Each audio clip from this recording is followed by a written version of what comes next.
9 начина да изкарате пари по време на локдауна. Вече почти година глобалната пандемия на COVID-19 променя начина ни на живот. Но истината е, че ние хората се оказваме доста добри в това да се приспособяваме към неблагоприятни условия. Някои иновации допринесоха за създаване на множество нови работни места.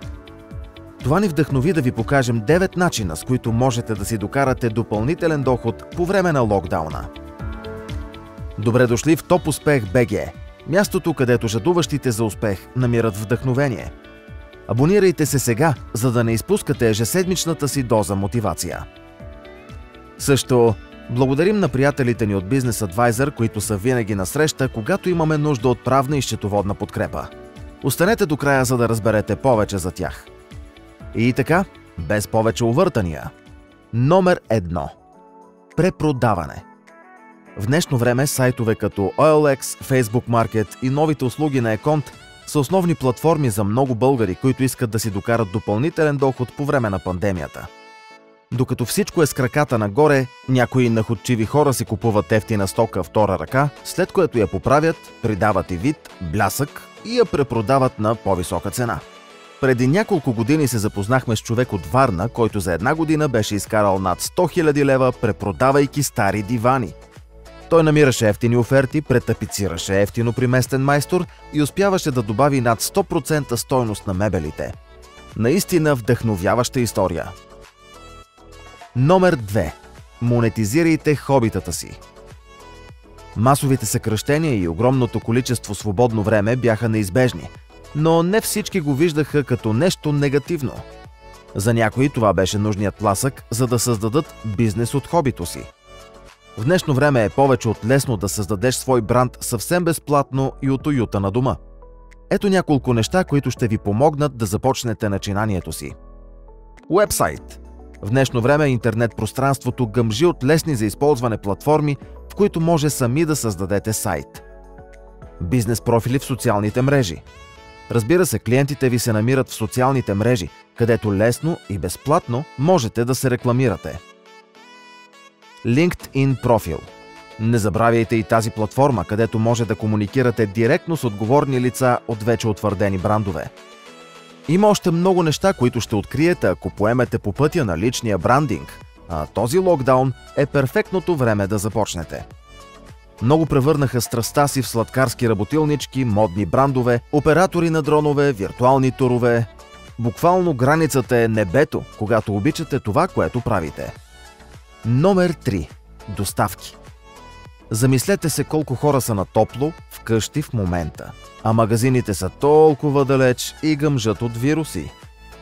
Ние мислим, че е перфектното време да се припечелят малко пари от доставки. От онлайн пазаруване и доставка на храна до това да доставяте фармацевтични медикаменти. Търсенето на шофьори и доставчици скочи до тавана. Това даде на хората, загубили работата си, алтернативен начин да припечелват в тези смутни времена.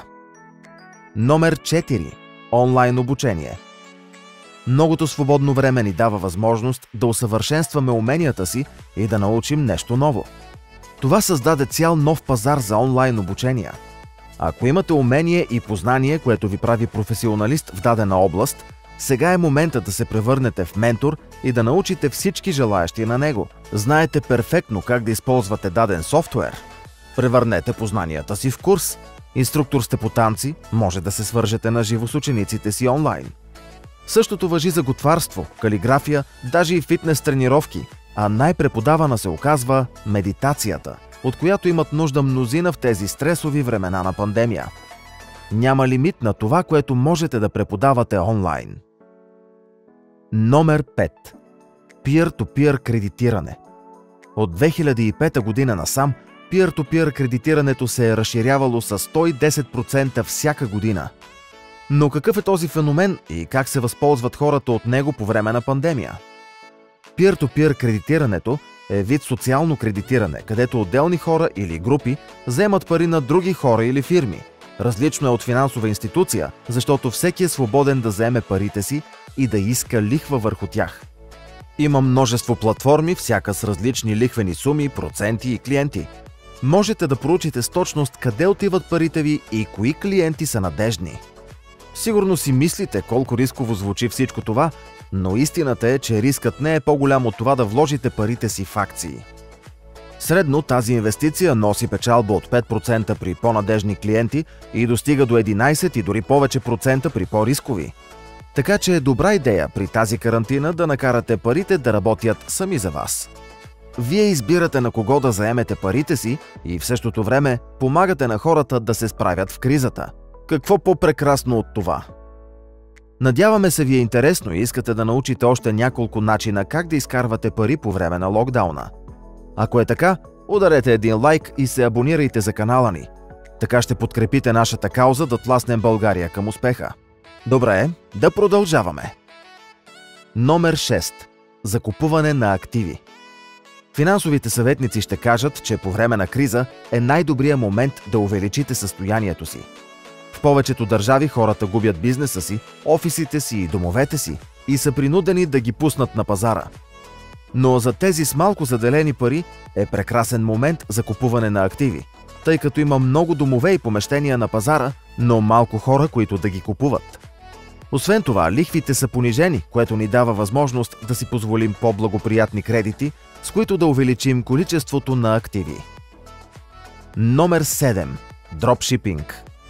Има находчиви хора, които работят от спалните си по цял свят и забогатяват по един и същ начин. Продавачите никога не виждат своите продукти. Те обикновено остават напълно анонимни, а маркетингът им достига до стотици, милиони хора. Те всички практикуват дропшипинг. Дропшипингът е бизнес, който се търси по време на пандемията заради необходимостта от търговски посредници на пазара. Да превърнете свободното си време в доход си е определено мечта на повечето от нас. Това е бизнес, в който не се налага да разполагате с продукти на склад и да извършвате логистика, както и други несвойствени дейности. Номер 8. Лайвстриминг. Всички сме наясно, че концертите по големите стадиони и зали в момента няма как да се случат. Но това не значи, че ще изпуснете любимите си събития. Лайвстриминга е подходящ за всякакъв тип изяви. Малките бизнеси също се възползват от тази услуга. Това е перфектна възможност за всички видеографи, оператори, фотографи и въобще всички с минимални технически познания в областта да си докарват немалък допълнителен доход. Нашите приятели от The Wolf Studio, които ни помагат при създаването на тези видеа, споделят, че 70% от клиентите им са преминали към лайвстриминг, като най-ефективна форма за отразяване на всички събития. Разбира се, нищо не може да се сравни с бутаницата и шума на тълпата, но поне истински важните събития продължават да се случват и да държат вниманието на публиката. Номер 9.